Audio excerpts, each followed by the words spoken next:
Welcome to a Gmail tutorial on how to organize your inbox. I'll be covering these features in this tutorial. To start, a little bit about navigation in Gmail. So at the top here, if you wanted to select all of your emails in your inbox, you just click that and then unselect to do that. To refresh, so let's say that you think you should have more emails than you do, you can click refresh and some will come through. And then more gives you more options. You can mark all as read. If I select all of these again, you can see that more options pop up. I can archive emails, meaning I can sort of remove them from my inbox, but save them so they're never going to be permanently deleted. I can report emails as spam. I can delete them and just realize that emails will be permanently deleted from the trash every 30 days. I can click this move to, and I can move to the various labels.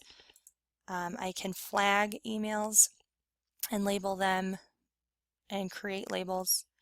And then again, I have my more options where if I wanted to mark a specific email unread, for example, or as important. So you'll notice that it looks like I have a bunch of different folders. Gmail actually calls folders labels, and all of the folders that you had in Outlook will now live in Gmail, so they will roll over, same as the subfolders or sublabels we now call them. So at the top I have my inbox, and then I have starred, sent mail, drafts, and then the remainder of these are all of the folders I had in Outlook that are now labels. And if I scroll down to the very bottom, I click more, and here's where I will see things like categories, circles, which are connected to Google+, but more importantly, I want you to look at this Manage Labels and Create New Label. So this is where you go if you want to create a new label, remember folder, or if you just want to manage the existing labels. So if I click Manage Labels, it's going to take me to the Settings tab under Labels. So I can also get here by going under Settings, and then notice that I'm in General. If I go to Labels, that takes me to that same page.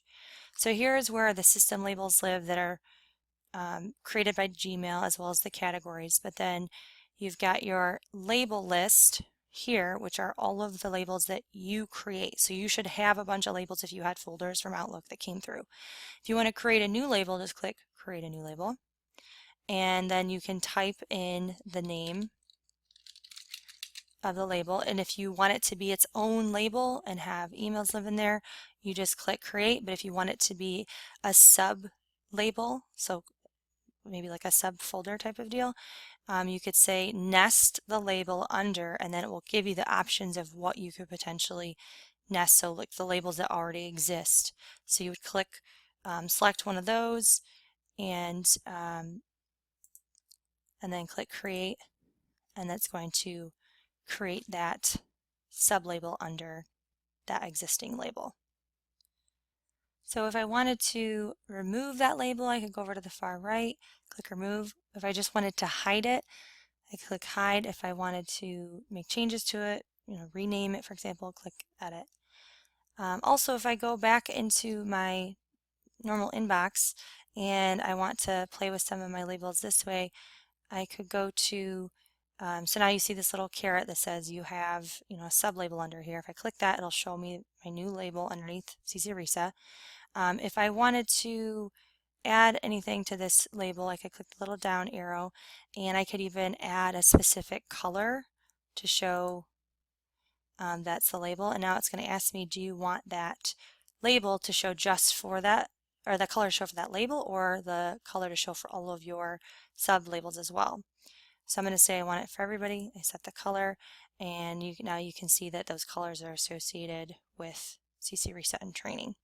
And if you didn't want to have to go all the way over back to settings and you wanted to make changes, you just again click the little arrow, change the color again, show, hide, edit, remove label, add sublabel. So just all of the things that you can do in settings.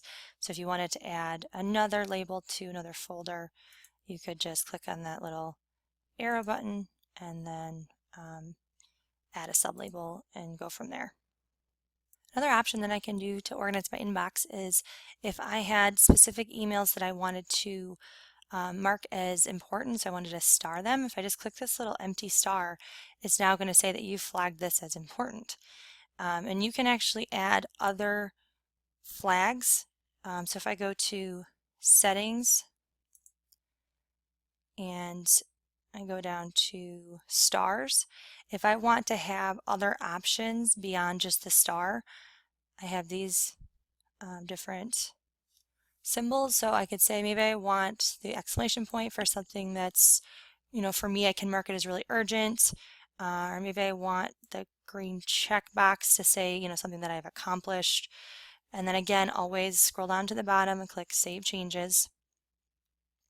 And so now if I click on this, again, it will give me the option to say, all right, do you want this to be the star or the exclamation point or the check mark? So then you could go through and flag these items based on what they are denoted by. And then what's nice is you can actually go through and search these items. So if you just wanted to see all of your items that were checked off, you can go up and search them.